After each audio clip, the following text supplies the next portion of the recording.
কেউ স্বামী স্ত্রীর বিচ্ছেদের জাদু করলে কিভাবে বুঝবেন এবং এর থেকে বাঁচার উপায় কি, এটা আমরা অনেকেই জানি না।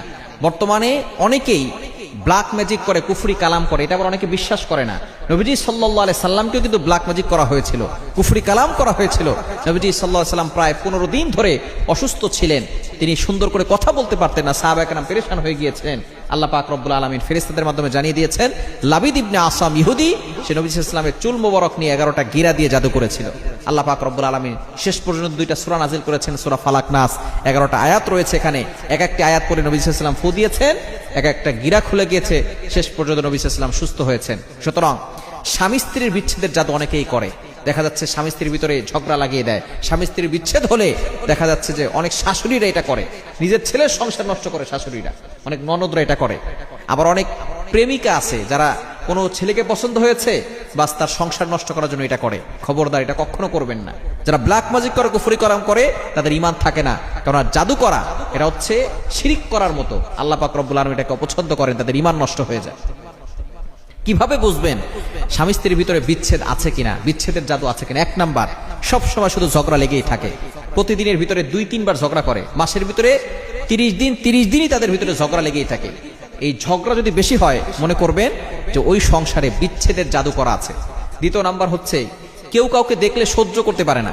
স্বামী স্ত্রীকে দেখলে সহ্য হয় না, স্ত্রী স্বামীকে দেখলে সহ্য হয় না। দুইজনের থেকে দূরে থাকে, কাছে যেতেই পারে না।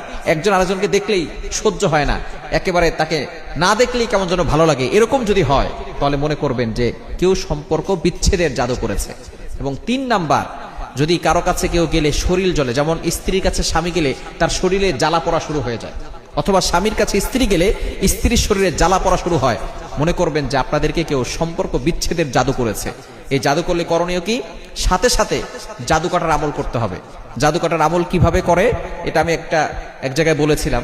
জাদু কাটার আমল করার জন্য আপনি সূরা ফাতিহা, ওযু করে একটা কাঠের চেয়ারে বসে সূরা ফাতিহা পড়ে একটা ছুরি ডান হাতে নিয়ে এভাবে রাখবেন।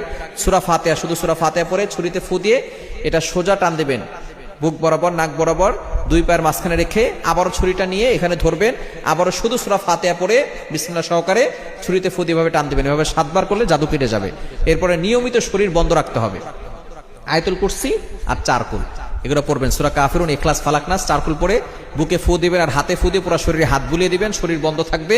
এবং স্ত্রীকে বাধ্য করার জন্য স্বামী একটা আমল করবে, স্বামীকে বাধ্য করার জন্য স্ত্রী আমল করবে। আমলটা হচ্ছে সূরা তাহার 39 নম্বর আয়াত, 39 নম্বর আয়াতের অংশ, ও আলকাইতু আলাইকা মাহাব্বাতাম মিন্নি, এতটুকু 21 বার করে পড়বে। স্বামী পড়লে স্ত্রী স্বামীর বাধ্য হবে, এবং স্ত্রী পড়লে স্বামী স্ত্রীর বাধ্য হবে। ইনশাআল্লাহ আমলগুলো করলে